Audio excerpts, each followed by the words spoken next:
Hey everybody, it's Steve, and welcome to this edition of Summer Stuff with Steve. We're in our final weekend, and I'm doing 3 videos for you. Yesterday's was outside on a busy street. The next one will be someplace lovely outside. But this one, I'm trying out my new apparatus and my new sound setup. So we're going to do it from inside this hotel room.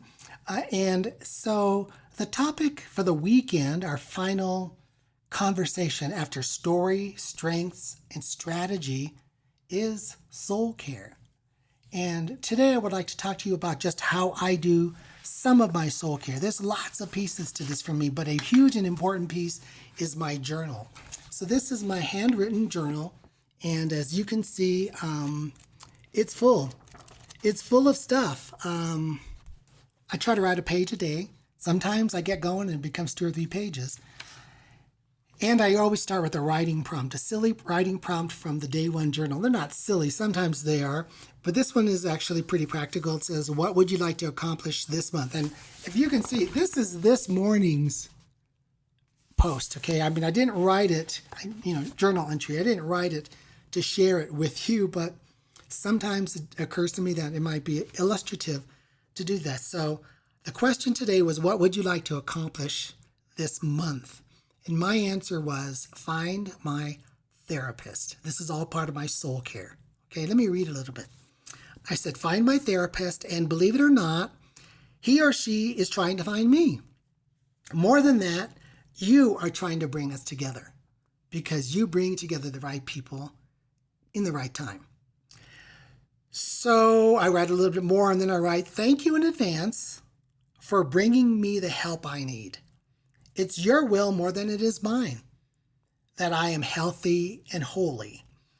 And it's also mine because you are where the joy is, Jesus. See, I'm getting ready for some psychological therapy, like some mental health work, some emotional work. Who knows what we're all going to do. But I'm inviting my master into my journey, to my thoughts and into my therapy and into finding the right therapist. And then I wrote down this little passage that I really love. It's from Jeremiah 6:16, and I'll read in riff. Jeremiah 6:16 says, this is what the Lord says. Stand at the crossroads and look. Ask for the ancient paths. Ask where the good way is and walk in it. And you will find rest for your souls. But you said, we will not walk in it. Oh, this is a whole sermon. This is a series, but let me just riff a little bit. I see 4 words that are verbs. Stand, look, ask, and walk. Okay, so standing for me, I'm standing right now as I speak into this mic. Standing is the position of waiting. And I want to wait on God for his thing, whatever it might be. I want it. I don't always want it, but I do. And so I'm standing. And then second of all, it says, and look. And I want to look around now, and I want to have eyes to see. I want to have eyes to see how God is working in my life. And so I am attentive to what his timing might be for me and who it might be that might help me see my issues, my blind spots, my dark side, my yearnings, etc.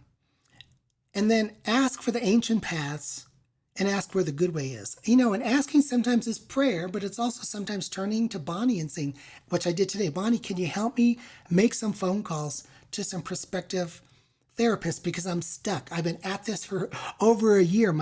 Right after I made my job transition, I did 3 to 6 months of therapy, and it was really good. And it really helped me out of that particular time. But now, as we go down the road, there are other issues that God brings to our attention, I become aware of, and it's like, I think it's time for me to work on those. And so I'm asking Bonnie for help. Ask those who you know love you and who are trustworthy to help you. I've sent out some emails to some trusted friends and said, do you know of any good therapists? So I'm asking for God's good way. And then finally, and walk in it. So actually do it, because I'm the guy who can overthink. And this is all about soul care, but I know myself. There's a self-awareness to soul care.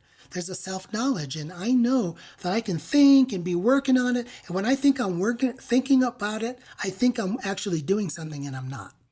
So Lord, help me to actually walk in your ways. And then the haunting little postscript in that verse says, but you said we will not walk in it. And so I don't want to be that guy.